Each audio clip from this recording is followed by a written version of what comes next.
નમસ્કાર મિત્રો, જય હિન્દ. હું ચુનીની ચૌધરી અને ફરી એકવાર આપ સર્વેનું સ્વાગત છે આપ સૌની સૈયરી યુટ્યુબ ચેનલ ડીઆર ગુજરાતીમાં. તો મિત્રો, આ વિડીયોની અંદર આપણે ખાસ વાત કરીશું જ્ઞાન સહાયક ભરતી 2025-26 અંતર્ગત ખાસ મિત્રો જાહેરાત આવી ગઈ છે, જેની અંદર પ્રાથમિક શાળાઓ, માધ્યમિક, ઉચ્ચતર માધ્યમિક, જેની અંદર સરકારી ગ્રાન્ટેડ આશ્રમ શાળા સહિતની તમામ ખાલી જગ્યાઓની યાદી પણ જાહેર થઈ ગઈ છે. સાથે સાથે પ્રાથમિક, માધ્યમિક અને ઉચ્ચતર માધ્યમિક જ્ઞાન સહાયકની અંદર ઓનલાઈન ફોર્મ ભરવાના પણ ચાલુ થઈ ગયા છે, જેની અંદર તમને ખાસ વિષય વાઇઝ અને માધ્યમ વાઇઝ ખાલી જગ્યાઓની યાદી પણ જોવા મળશે. એ પણ તમારા જિલ્લાની તમે માહિતી મેળવી શકશો. તો આ સંપૂર્ણ માહિતી તમારે કેવી રીતે મેળવવી, ફોર્મ કેવી રીતે ભરવું, એની સંપૂર્ણ વાત કરીશું આ વિડીયોની અંદર. તો વિડીયો ખાસ છેલ્લે સુધી જોતા રહેજો. ચેનલ પર નવો તો સબસ્ક્રાઇબ કરી બેલ આઇકન પ્રેસ કરી દો એટલે આપણે નવા વિડીયોની નોટિફિકેશન મળતી રહે. ખાલી જગ્યાઓની તમામ પીડીએફ તમને આપણે ટેલિગ્રામમાં મળી જશે. તો ચાલો વિડીયો શરૂ કરીએ. તો મિત્રો, ખાસ આપણે સૌથી પહેલા વાત કરીએ તો જ્ઞાન સહાયક માધ્યમિક અને ઉચ્ચતર માધ્યમિક માટે તમારે જ્ઞાન સહાયક SS ગુજરાત એવું તમે સર્ચ કરશો એટલે જ્ઞાન સહાયક SS ગુજરાત ORG નામની એક વેબસાઇટ આવી જશે, જે વેબસાઇટ ઉપર તમારે ક્લિક કરી દેવાનું છે. જેવું તમે વેબસાઇટ ઉપર ક્લિક કરશો એટલે આ રીતની તમને અહીંયા વેબસાઇટ જોવા મળશે, જેની અંદર માધ્યમિક અને ઉચ્ચતર માધ્યમિક બંને બાજુ જોઈ શકો છો. તમને અહીંયા જે ફોર્મ ભરવાના માટેની માહિતી છે એ છે, પછી અહીંયા સૂચનાઓ આપેલી છે, એના પછી માર્ગદર્શિકા આપેલી છે, ફોર્મ કઈ રીતે ભરવું, એના પછી નીચે જોઈ શકો છો અહીંયા સંપૂર્ણ ખાલી જગ્યાઓની માહિતી જે છે એ આપેલી છે.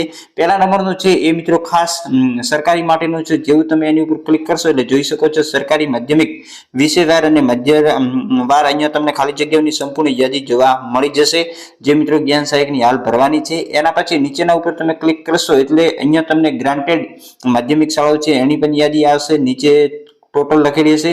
અને એનાથી તમે નીચે ક્લિક કરશો એટલે મિત્રો ખાસ આશ્રમ શાળાઓ છે એની અંદર પણ ભરતી ભેગી છે, એટલે આશ્રમ શાળાઓની જગ્યાઓ પણ તમને અહીંયા જોવા મળી જશે. અને સંપૂર્ણ જિલ્લાની આ રીતે તમે માધ્યમિક છે એ જ રીતે અહીંયા ઉચ્ચતર માધ્યમિકની પણ જોઈ શકશો. જોઈએ મિત્રો, હવે પ્રાથમિક એના પહેલા ફોર્મ ભરવા માટેની અહીંયા લિંક આપેલી છે, અહીંયાથી ક્લિક કરીને તમે ફોર્મ ભરી શકશો. એના પછી પ્રાથમિક માટે સિમ્પલી અહીંયા તમારે જ્ઞાન સહાયક પ્રાઇમરી સર્ચ કરશો એટલે જ્ઞાન સહાયક PRE ની વેબસાઇટ આવશે, જેની ઉપર ક્લિક કરી દેવાનું છે. જેવું તમે એની ઉપર ક્લિક કરી અને નીચે આવશો એટલે જોઈ શકો છો અહીંયા જે રીતે માધ્યમિક ઉચ્ચતર માધ્યમિક છે એ જ રીતે અહીંયા પણ છે. 4 તારીખથી ફોર્મ ભરવાના શરૂ થઈ ગયા છે. જે મિત્રો ટેટ અને ટાટની પરીક્ષા પાસ કરેલ છે એ ફોર્મ ભરી શકશે. અહીંયા સૌથી પહેલા તમે પ્રાઇમરી ડિસ્ટ્રિક્ટ વાઇઝ અહીંયા જોઈ શકો છો જે સરકારી શાળાઓ છે અહીંયા સૌથી વધારે તમે વાત કરશો 1 થી 5 ની અંદર 9235 જેટલી જગ્યાઓ છે. ટોટલ 6 થી 8 બંને ભેગી ગણીએ તો 11848 જેટલી જગ્યાઓ થાય છે, જે તમે અહીંયા જોઈ શકશો. તમામ માધ્યમની અંદર જગ્યા છે, ગુજરાતી માધ્યમ, અંગ્રેજી માધ્યમ, વિદ્યમ માધ્યમ. એના પછી જે બીજા નંબરની અંદર તમે ક્લિક કરશો એટલે તમને જે ખાસ મિત્રો Gujarat state tribal education society હસ્તકની શાળાઓ છે એની જગ્યાઓ આવી જશે. એના પછી તમે નીચે આવશો એટલે મિત્રો આશ્રમ શાળાઓની જગ્યાઓ પણ તમને જોવા મળી જશે.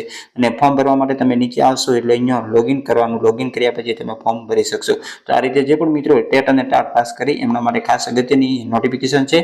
ફરી મળશું નવી અપડેટ સાથે નવા વિડીયોની અંદર. ત્યાં સુધી જય હિન્દ, જય ભારત. થેન્ક્સ ફોર વોચિંગ અને subscribe my YouTube channel DR Gujarati for more update. Thank you.